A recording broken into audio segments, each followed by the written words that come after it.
Hello and welcome to the Aesthetic Insider Show. I'm really excited about today's guest, Dr. Ben Talei.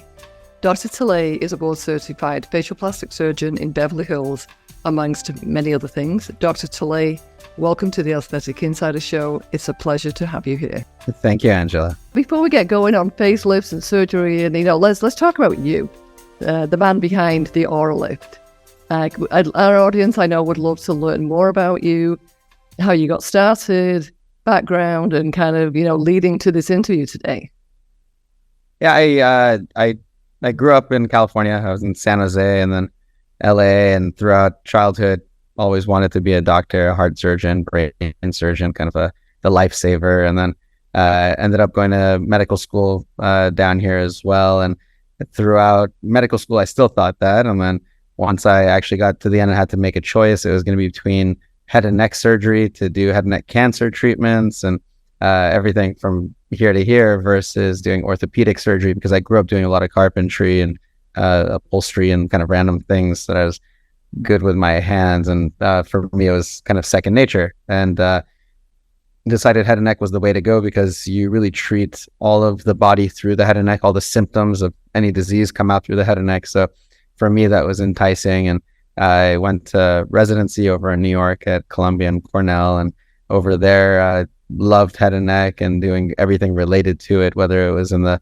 sinuses, the throat, the voice, the ears, everything. It was all amazing. But I wanted to be a cancer doctor. And then I realized you had to tell people they had cancer. And that was the tough part for me, because I ended up crying, every day with patients. And I'm so sorry. And after a while, I realized my energy level was dropping and I just couldn't do it lifelong. So I ended up switching into the reconstructive part of the cancers. And then when I did the reconstruction of the cancers and hung out more and more with those surgeons, I actually saw that the cosmetic was even more difficult. So I fell in love with all of it and ended up finishing my training, did a couple fellowships out there in cosmetic surgery, and then Mohs reconstruction. And I did another one in pediatric birthmarks, vascular anomalies. And then moved back to LA and looked for a job, couldn't find one. So started my own practice and took off pretty quickly. So within about 6 months or so, I was busy, and I got really good at revision rhinoplasty, really good at aging face and injectables, lasers, all that kind of stuff, because lasers were what I really did in the vascular birthmark fellowship. So I fell in love with all of it. And I was at that point getting very busy in all of it. So everything got busy at once, and I was working pretty long hours all the time, so nonstop. I was going morning to night, and couldn't really stop. So I went with the momentum, and I was operating every day, 2 or 3 surgeries, and then seeing 20 to 40 patients afterwards to do injectables like Botox and fillers. And I was probably the busiest single doctor injector in Beverly Hills for several years, and then had to back off because it was just too many people, too many things to deal with. And now I'm mellowed out and working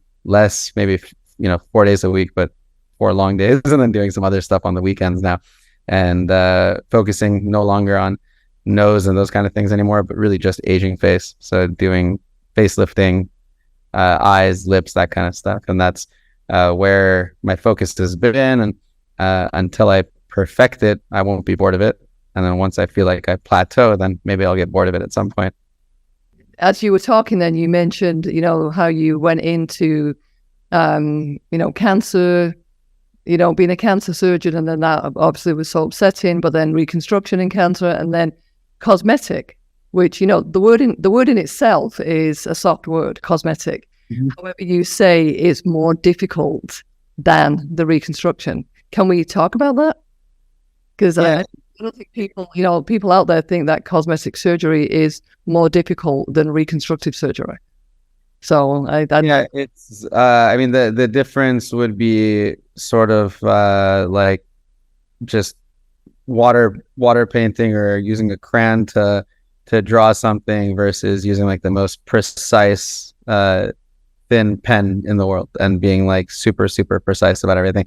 Because and not with the tools that you use, but as far as like the fuzziness of the result goes, and seeing the difference between the best of the best of the best, you can't see that as much in the surgeries where you do everything internally and close it. And I fell in love with the fact that you have to keep things perfect externally, where everybody can see the results. Everybody can see the things that you've done, whether you did it wrong or right. So for me, that was the more challenging part. And then the three-dimensionality of it was incredible, with rhinoplasty, noses. Getting a nose right is one of the hardest surgeries that's ever existed. So that for me was more exciting. And the idea of doing a surgery that nobody would ever be able to grade or gauge was not for me. I really wanted people to see that I mastered it, and I can like look at my results myself and compare it to other people's. Because how else am I going to gauge myself to think that nobody's better than me in whatever scenario? And I had an neck surgery. How am I going to know that nobody's better because I did it faster, because I killed less people? I don't know like what the gauge is in that. But with the cosmetic surgeries, you have your before and after photos, and that's your gauge, and you get to stare at them over and over and over again. And it is how you grade yourself and then keep improving. So for me, my whole life's been like that. I guess with the, like I said, the trauma of the reconstruction, you're starting out with the kind of damaged tissue or a damaged person. With cosmetic surgery, a patient is coming in, which at that point is the perfect person in terms of there's been no trauma. So I understand that. Then yeah, you're dealing with something more delicate, and the end result is to take that perfect face, if you will, and make it an even more perfect, youthful, returning a person back to their previous self, versus working with the best that you can based on trauma. Yeah, and then that really raises the stakes and increases the stress level somewhat, which I always thought it was the opposite when I began. And I would talk to my head and neck cancer colleagues and say, how do you deal with the stress? And they looked at me like, what are you talking about? If I don't help them, they're going to die. In your situation, everything can go wrong, And I realized that's true. In what I do, the stress is very, very high because people are coming in healthy, and you're turning a healthy person ill. Exactly. Damaging them, and then hoping that they heal from it.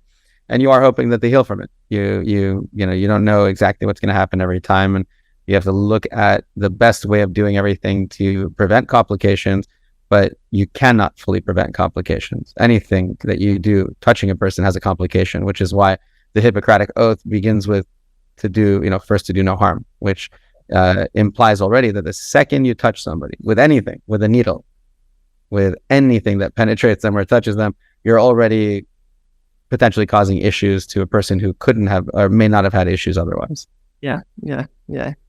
Well, I think as well in cosmetic surgery, obviously there's variables in terms of what could go wrong in surgery, and there's variables in terms of the health of the patient or the lifestyle of the patient, the diet of the patient. I think there are other variables, like you really have no control over those. You have just control over patient selection. So you choose the patients who you think are going to listen and do the proper thing, and you interview them to see if they have followed the rules up to date, and you hope everything goes well from that. So there is some control, but there's not full control. Oh.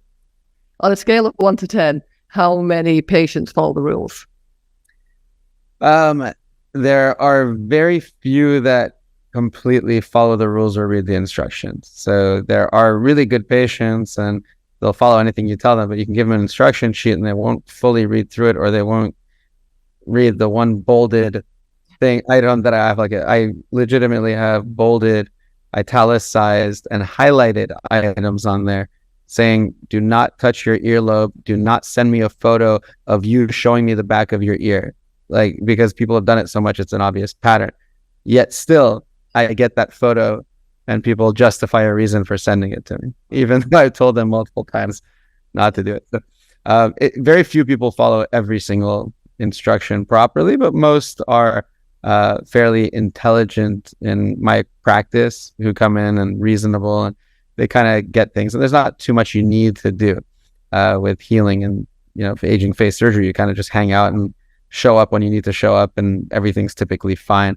Very few patients would say, okay, I'm going to go for a jog first day after surgery or something like that. It's happened. Most people did that. Well, let's talk about the Auralyft, because I know that's something that is unique to you. And clearly, you know, the years that you have spent leading to the creation of the Auralyft. So what is different about the Auralyft? Yeah. So the better way to think about it, the Auralyft is a gimmicky name I gave to it, but to understand all surgery, the question is like, what's different or special about the way you do your facelift? Okay. Because there are so many different ways to do a facelift and neck lift, and even within the world of deep plane, there are so many different ways to do it. And even in my hands, there are so many different ways that I do it, which I categorize under Auralyft, but it's an obstacle course. So the answer really is I do the most extensive logical type surgery possible. Logical being, if you touch your face, you'll see where it moves, and everybody comes in doing this.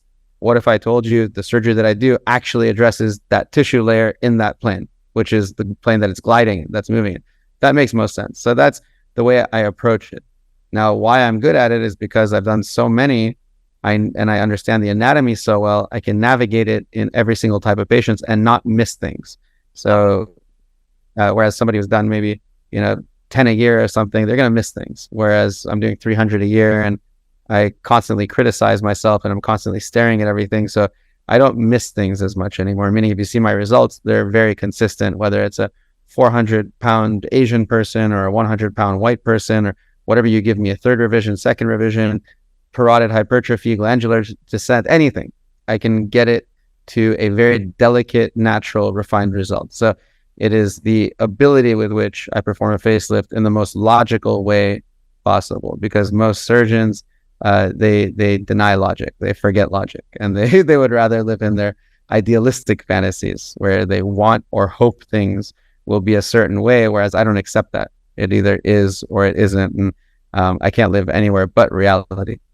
But most people in this world and surgeons, they make their own reality when it's convenient to them, whatever suits their reality and how they've defined things or how they want to see things.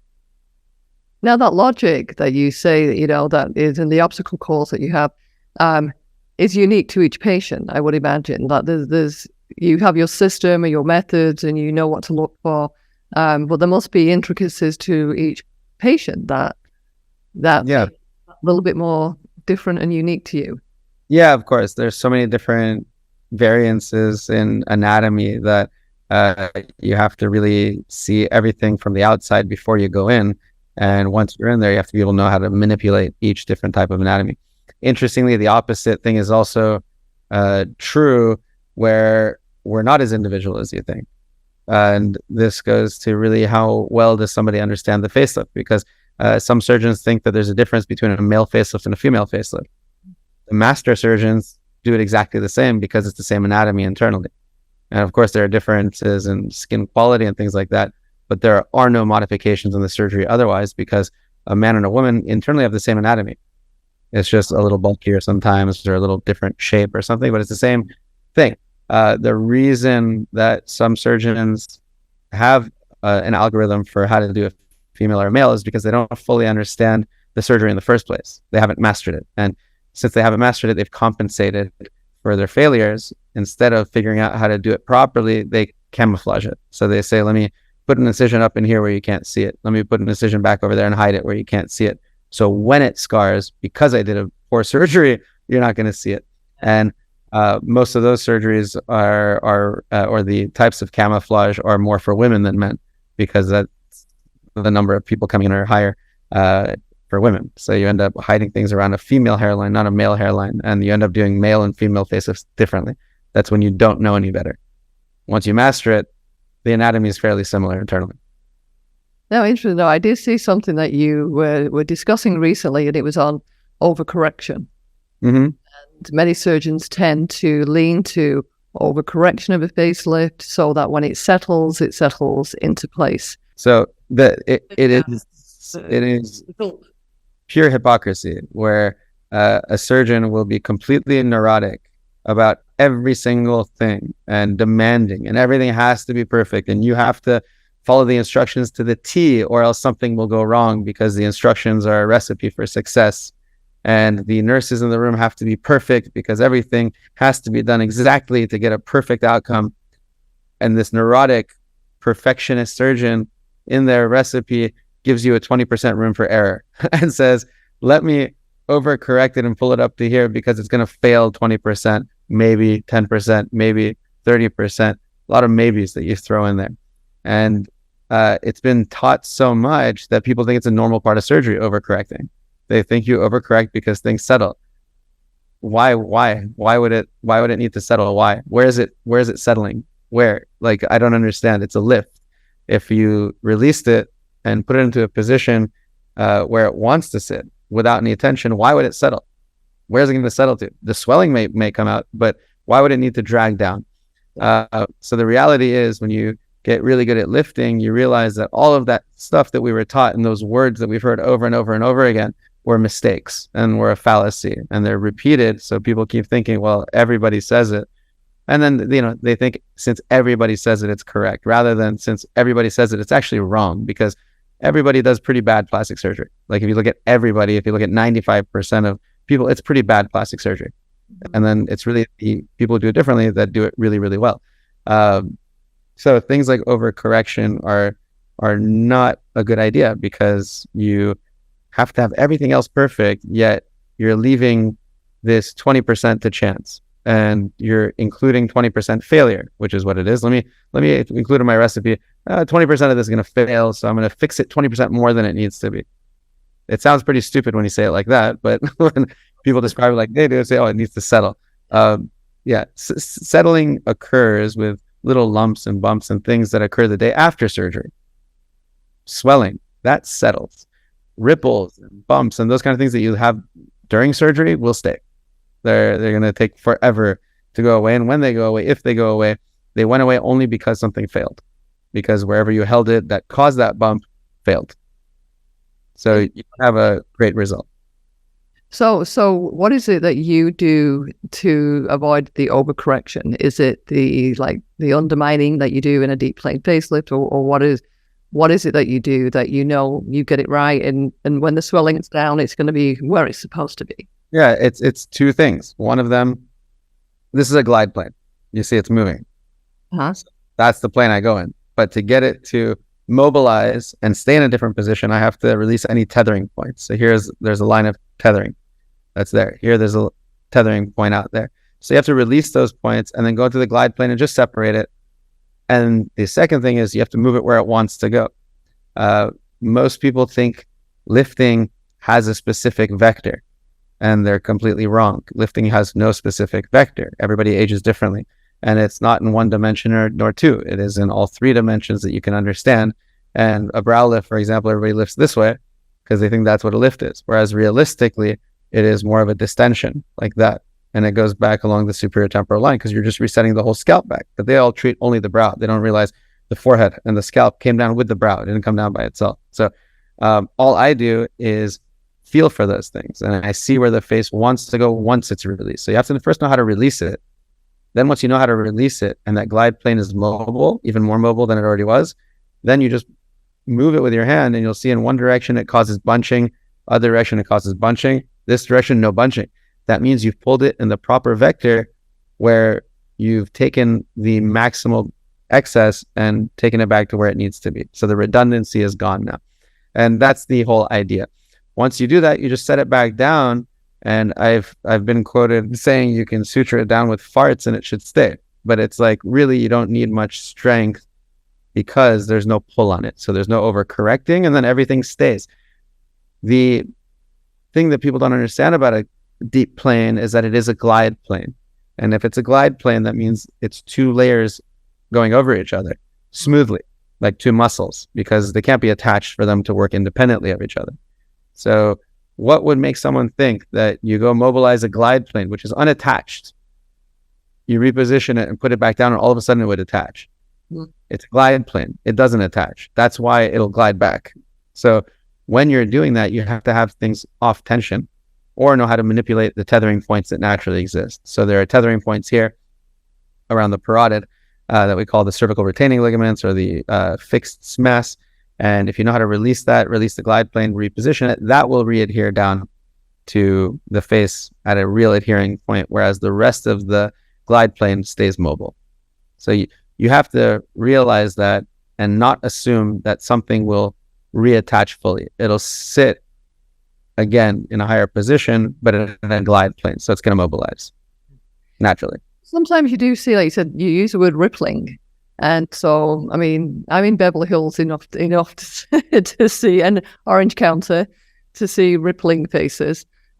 What causes a rippling? Is it the malposition of the deep plane, or is it the tissue? What is it that causes a rippling? When you see it in the patient who's like a year out from surgery and they have these little lines and things like that, or sweeping kind of look on their face, it happens because the face was pulled into the wrong direction. So think about it like two accordions or something, where you can stretch it out. It's collapsed this way and this way, and you only pull it out that way. This one is still accordioning. Yes. So you have to pull it in both the accordion directions to get it to be smooth. And what they do is they pull it in this direction, so this accordion still exists. So that's why you pull it here and you see those guys still exist. Whereas if you pulled it up this way in this direction and that direction, you'll see that all the excess goes away smoothly. And it's about just determining that vector by feel on every particular patient and on each side of the face, because one side of the face is different than the other. If you look at the nasolabial folds, they're different angles in different positions. So the face is going to lift differently. And you don't need to measure it. You just go feel it. You feel it and you see where it wants to go. Yeah. 300 facelifts a year. That's a lot. I think it's a lot. It's just enough to be improving. If you do 20 to 30, how long is it going to take you to get good at it? Like 20 years, 30 years to master it. When you're doing 300 a year, it's not too much, so you can spend time on it still, as long as it doesn't take you forever. So you don't want to be hasty. So 300 is at a point where, for me, it's very comfortable. I just do 6 a week pretty much. And that's 2 a day. For me, that's very comfortable. And it allows you to keep learning. If you have low volume in your practice, it's going to take you forever, and you're going to be the average surgeon. That the average takes them 10 years to get kind of busy, 20 to get really good. And I'm not into that. I don't want to wait that long. I'm just not patient enough to do that. I want everything kind of now. So for me, it's more important keeping that pace than sleeping. So I could sleep more if I did less, but I prefer keeping that pace because I don't like it when other people are better than me at something, because it means that I suck at it. And it's not competition with somebody else. It's just I have to know that I'm doing the best. Yeah. So well, I think is, the old saying of, is it jack of all trades, master of none? Yeah. You do, a little bit of everything every day, then you never really master any of them, but you might be good at all of them and good enough. I'm going to be good. Yeah, exactly. Yeah. In my life, I'm good at a lot of things outside of surgery, and I'm just always been good at them. I'm good at racing boats. I'm good at racing cars. I'm good at skiing. I'm good at like technical things. I'm good at cooking. And these things are, I've spent a lot of time becoming good at, but nothing like surgery. So surgery is the one thing that I really dedicated all my time to, because there is no room in that world not to be the best. A patient comes to you and asks you, what should I do? They're really asking, like, what's the best thing for me? What's the best outcome I can have? What's the best? And I've always looked at it like, even if I don't treat them, I will guide them to the best. So if they want the best nose job for them specifically, and I feel like I'm not going to tackle it as well as, Rick Davis will in Miami, I'm sending to Rick Davis. That's how it goes. So I in my practice, even from the beginning, I had a sense of that, and I would send people out for a ton of things. Now, fortunately, I was oblivious enough to some of the things that I still got to practice them and get better myself, even when other people were better than me. Yeah. So, but thankfully, I was oblivious. If I didn't have that oblivion at that point in ignorance, I would have never gotten good at anything. So the lack of taste helped me out, because I didn't have great taste when I started. It's like you develop the taste as you go, and you start to realize what's good, what's bad, what's great. In the beginning, you don't know as much. Well, I think, like you said too, is that you've now kind of dedicated your practice to be the aging patient, so facial aging. So it's not just a facelift that's going to kind of return that patient back to their youthful self. It's going to be fillers and different injectables, or skin treatments or, peels, lasers or whatever. Do you have a kind of systematic approach to addressing the other signs of aging on a patient besides the facelift? Yeah, I used to do it all myself. And then I realized I can't do all of it. It's just too much work. And I was amazing with lasers. Like lasers are my favorite thing. So radio frequency, lasers, that world, and injectables and stem cell type treatments like nanofat, PRP, all that. But I do put the patient on the right track. So I tell them in the consultation, especially if they have one issue, it's not a big deal. If they have multiple issues with an aging face, I explain to them that the face has aged in so many different ways. I can never explain them to you nor fully understand it myself.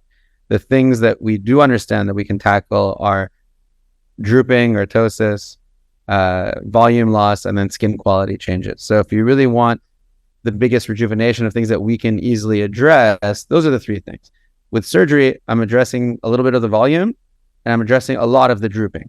So we're going to take care of those things, but you're still going to have some volume issues. You're still going to have muscle contraction and skin quality issues. So just realize that the lift is not going to get you perfect, but I will take you from here to here.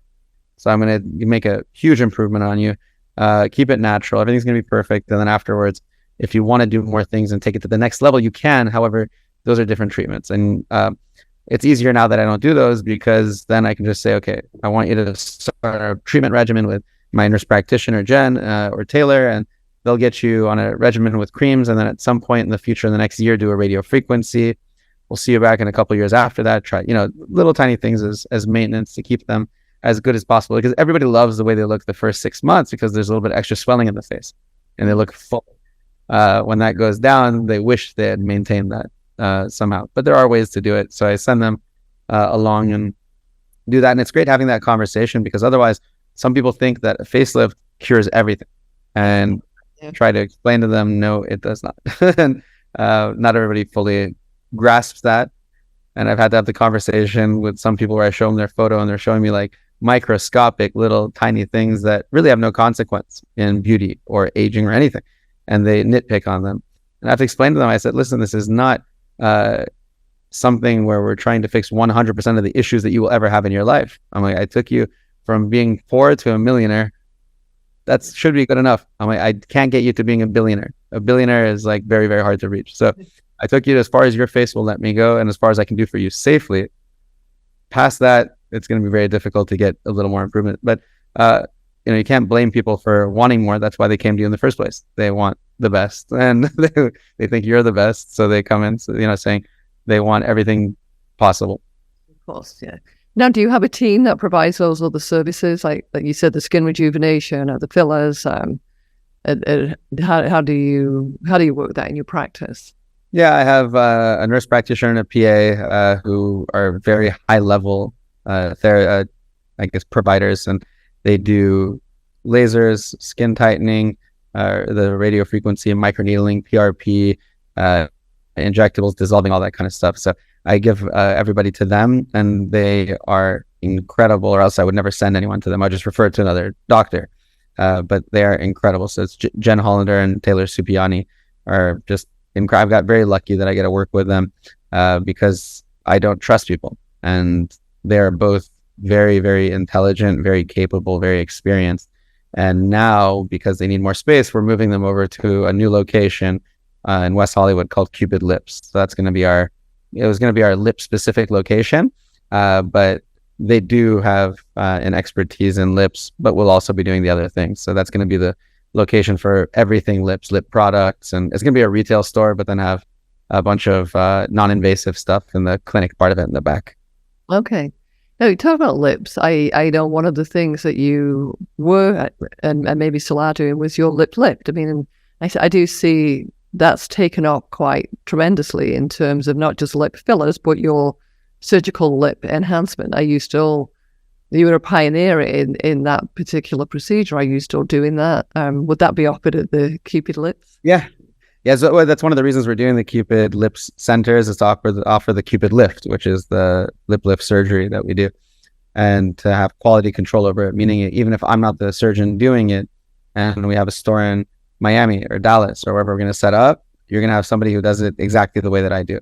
And the thing that I changed about the lip lift itself, the subnasal or the corners or this and that, the main thing is the anatomy is now described better, and you can understand the aging of the lip better with the way that I've described it in my articles. And once you understand the aging better and how lifting works, meaning the mechanics of it, which is what I described, then you start to understand how to keep a lip balance, which is the major obstacle in lip lifting. Because people used to think the major obstacle was scarring or nasal widening, but with my deep plane type technique or subsmash technique, that's not so much of an issue. It's not a zero issue, but it's not so much of an issue. And at that point, when you already got that stuff out of the way, that's the easy part. Now, the hard part is, well, how do you make it look pretty? How do you make it look balanced? How do you make it age well? And that is really understanding the mechanics of how lifting really affects the different parts of the lift. Whether you lift it from here or you lift it from here, you have to understand the physics of it. You have to understand the anatomy. So I came up with this whole Cupid Lyft article to help detail that and explain it. And I'm using that as the algorithm which I use to teach people now. And it's also the algorithm which saves my ass every day. So I even had a patient who came in today, haven't seen her for 3 years, and my revision rate on lip lifts is about 1% or so. And this patient I haven't seen for 3 years, she comes back in just for a little bit of mucosal trim because she has too much volume. Because Asian patients, if you lift them and roll them without suspending the muscle, they get more vermilion show. And when she came in, I looked at her and I said, you know what, this is not right. Like, there's something imbalanced. And she says, no, I'm fine with it. Let's just trim it. And I showed her, I said, look, here is a little longer than it's supposed to be. The lip looks still a little depressed compared to the middle. I don't think I did a great job back then. I'm like, that's when I was changing my technique to the Cupid Lyft. And now if I apply it, I can do a good job. I said, do you have healing time by chance? She said, yep, I'm not doing anything. So last second, we just did a complete revision lip lift on her.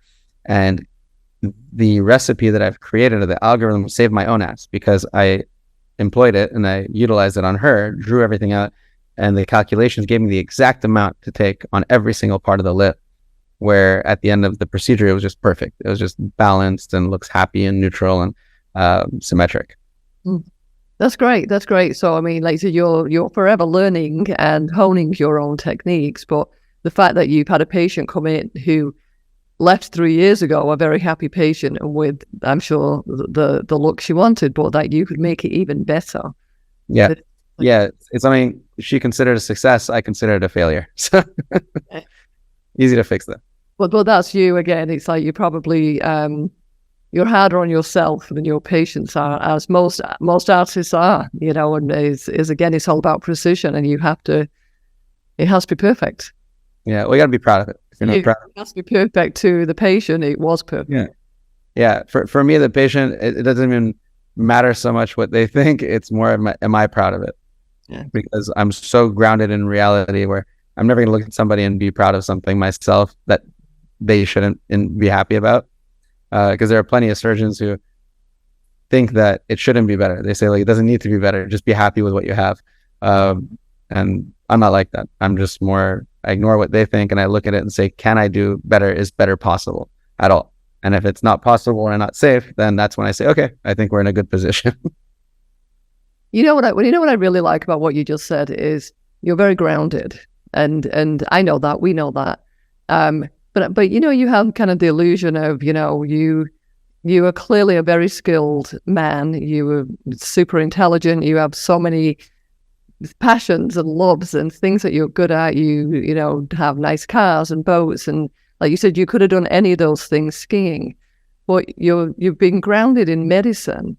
And even though you are at, you know, the top of your career in Beverly Hills, you still find time to work and support women and men who have suffered domestic violence. And you're part of the coalition with the American Academy of Facial Plastic and Reconstructive Surgery in, you know, their efforts in serving, you know, people who have been victims of domestic violence. And I do find that very grounding and I would imagine that keeps you grounded in your activities with those organizations. I don't know. I'm for me, doing those things is as common or normal or usual as doing the cosmetic stuff is the same kind of for me as doing a medical mission, is the same as me doing anything. So I've never looked at it as anything different. And the way I even got into it was just coincidental, where I had patients who came into the clinic where I was during fellowship and had some scars on their face from domestic violence issues. And once I started helping improve a couple of them, word got around to a few others who were in domestically abusive relationships. And then they started calling me for help to get out of the relationship. And I said, I don't know how to deal with this stuff. So I sent them to the National Coalition Against Domestic Violence, and they're the ones who actually fixed everything. And I was so impressed with them that I said, you guys are incredible. Let me, I want to support you any way I can. Let me know if I could do surgery for you anytime. And they said, great. Every once in a while we have one. I said, well, once in a while is not enough. Maybe I'll just donate. So I donated, and then I realized I'm poor because I had no money. And I said, maybe let me fundraise. I can get more money than I can pay myself. So I started fundraising for them, and that's how I got involved with it. But for me, it was just another thing that you do with your skill set or with your interests. And throwing a fundraiser for me wasn't like a normal fundraiser. I would throw a party, and it'd be like a fun party. Yeah, I threw car meets, I threw races, I did races on the racetrack. I do things that are fun for me. So it works out very nicely for me. And I don't really, it doesn't feel like I'm doing anything special for anybody because I'm just having fun. And it's, if people ask you to do something and you can do it, you do it.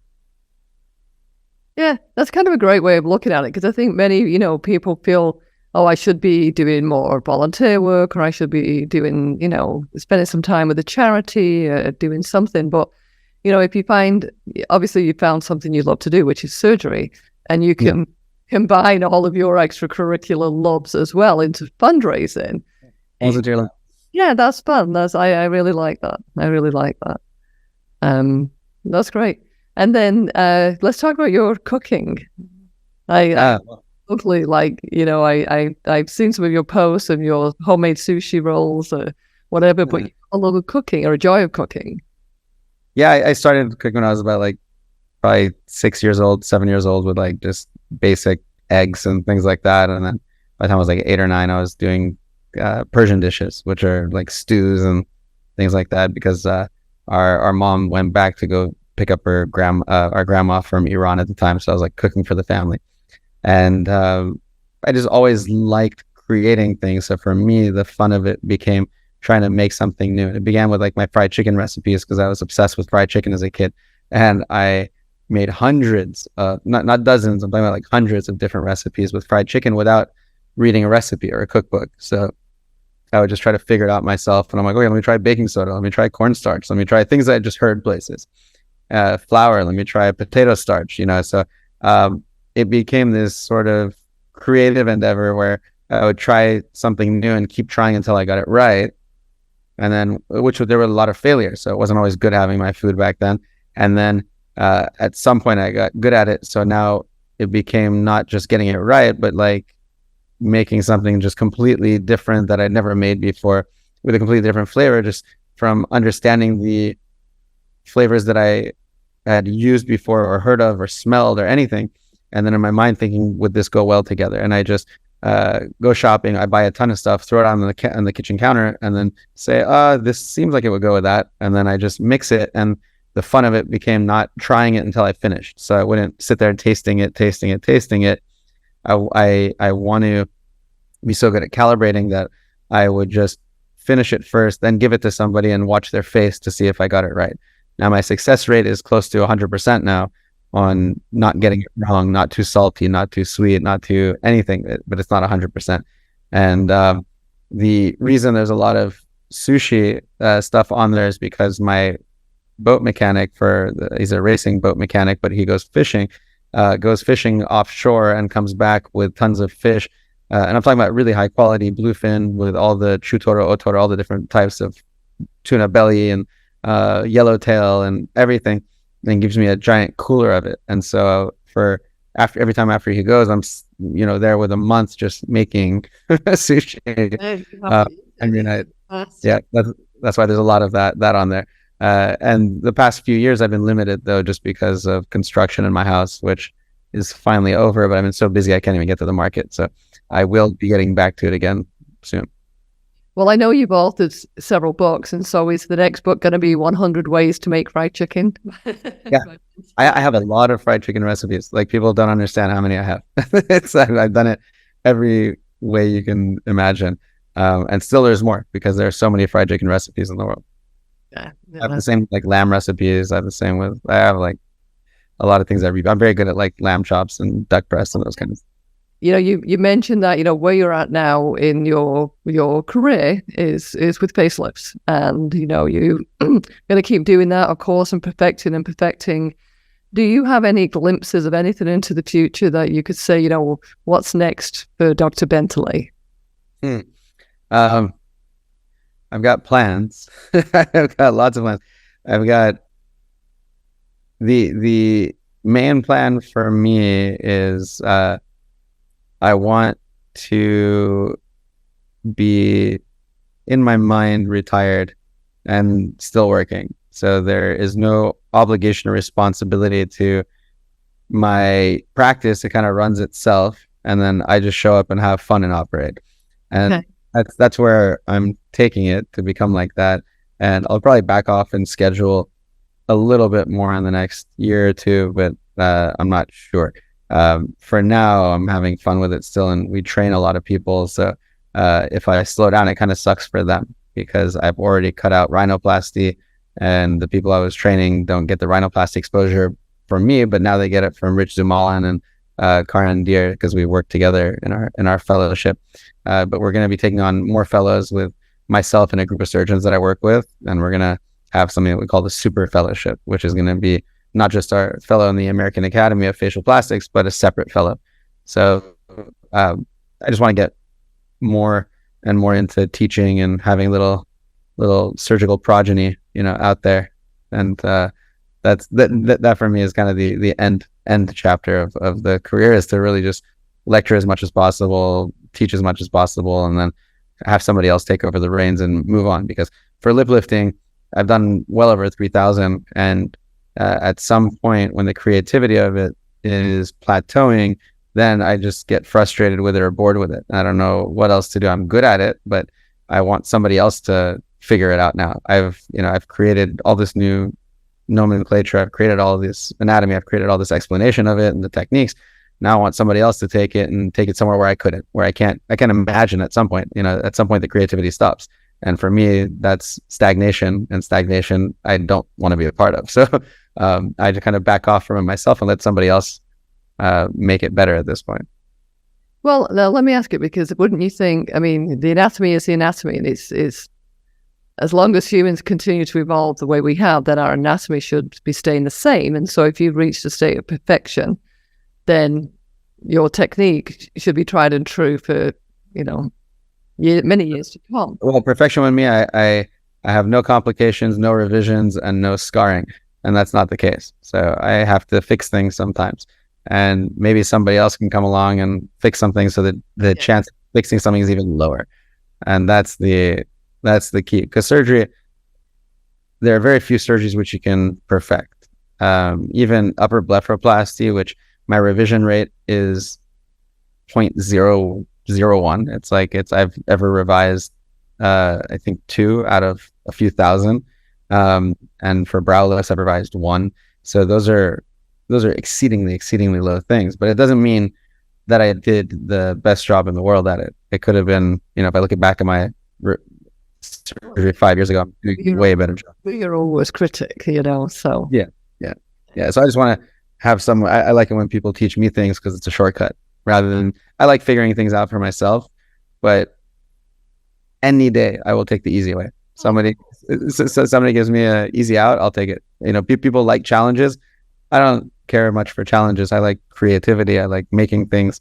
I'd rather have it be easy. Easy is always better. Well, or is it easy? It's just, it gets you there faster, and so if it's something that gets you there faster, therefore accelerate faster, yeah. You can do more or have more time to do the other things that you love.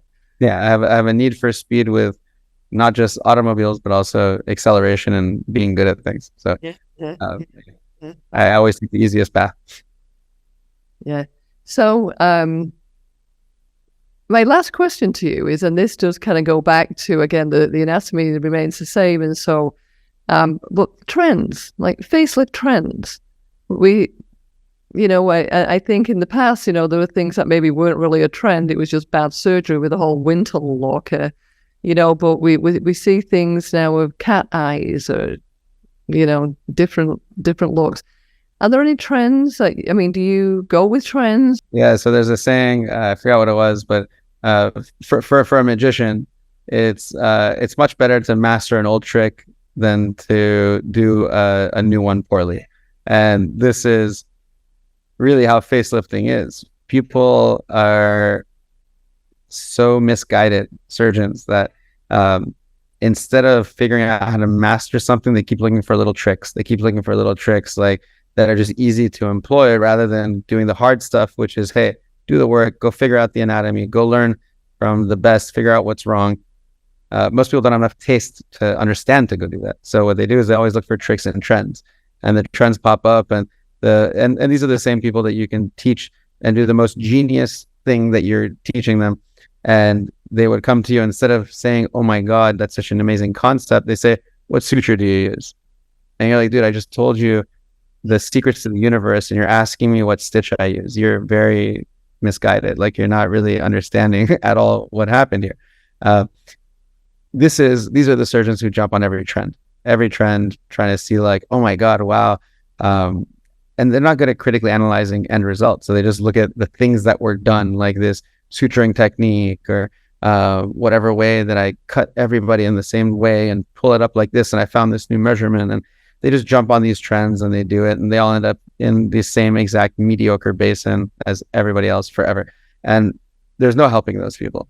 It's just, they will forever be mediocre, and that's the way of the world. They are stuck in it, and you can't force them out of it.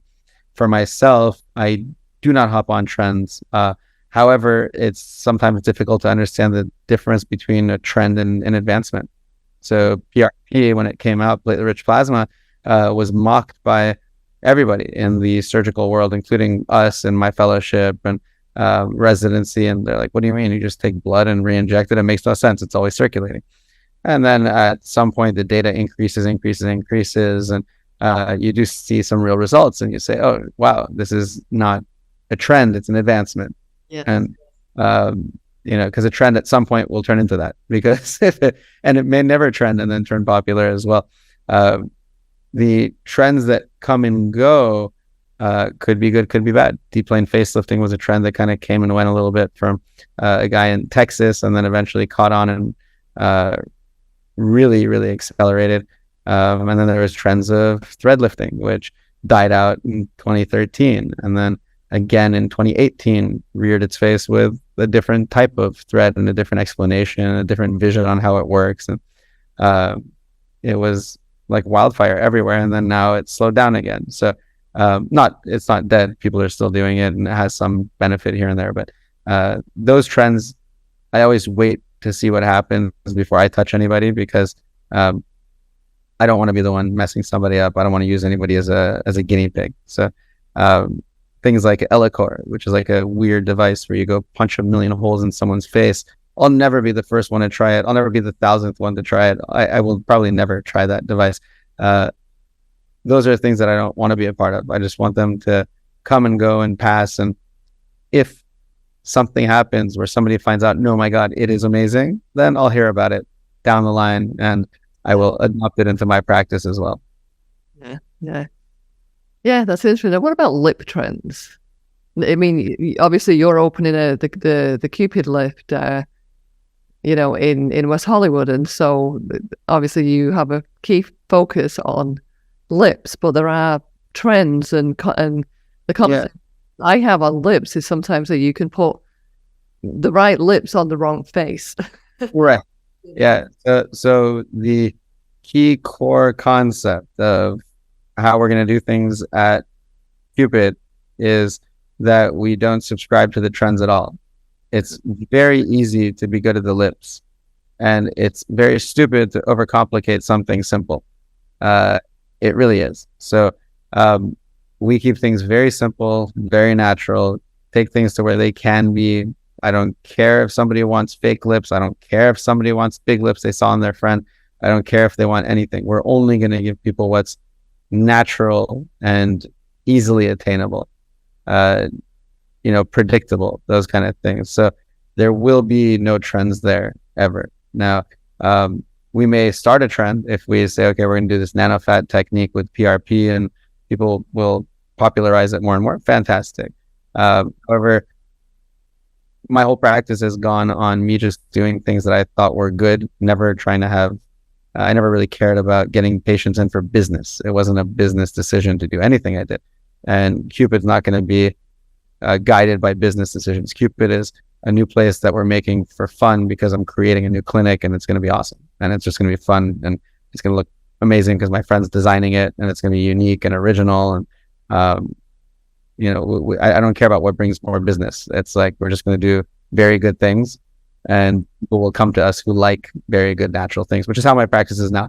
People who come to me, they are natural fanatics. So it's, you attract what you put out there. Okay, so I keep saying this is my last question, but then I have so many. But this is my last one for now. Is how do you? I mean, clearly you have a very busy life, and even though you say I'm only working 4 days a week, those are 4 significantly busy days with a lot going on. What do you do to keep the pace, to keep the energy? Is there anything special you do, or were you just born this way? No, just lots of medical grade cocaine. It just kind of keeps you going. I've naturally always been like this. I don't drink coffee.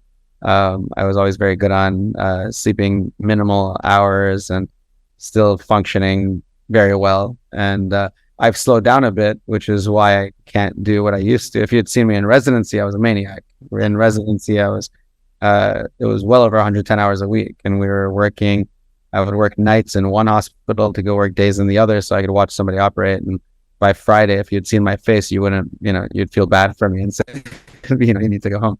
At this point, I've calmed down. I'm still higher functioning than all my friends and family members, but I'm not the way that I used to be. So I've lost a lot of that energy. And the 4 days are much more manageable now. So for me, doing 4 days and doing 13, 14-hour work days is kind of a joke. And then the other 3 days are spent doing other things. So I'm lecturing, traveling for work, doing building this Cupid clinic, building Eturn, which is a medical boosting energy thing. I'm starting a specific type of filler. I'm building an app for lip stuff. I'm writing a book. I'm writing, so I have other things that I'm doing the other 3 days, but those are administrative tasks. Those are not energy sucking like my work. My work, when I was working 16 hours, that's straight and it's manual labor, focused, intense. It's exhausting a little bit. The stuff where I work even 14 hours, 15 hours a day, but in meetings and talking about things and creating ideas, it's a joke. It's not real work. It's like, that's what a lot of the world does. They have meetings. And for me, that's pretty relaxing. That's like, that's definitely not like my work. Well, Ben, you have a very interesting, exciting life, and I would love to have you on the show today, and I would love to have you back at some point in the future. Well, thank you, Angela.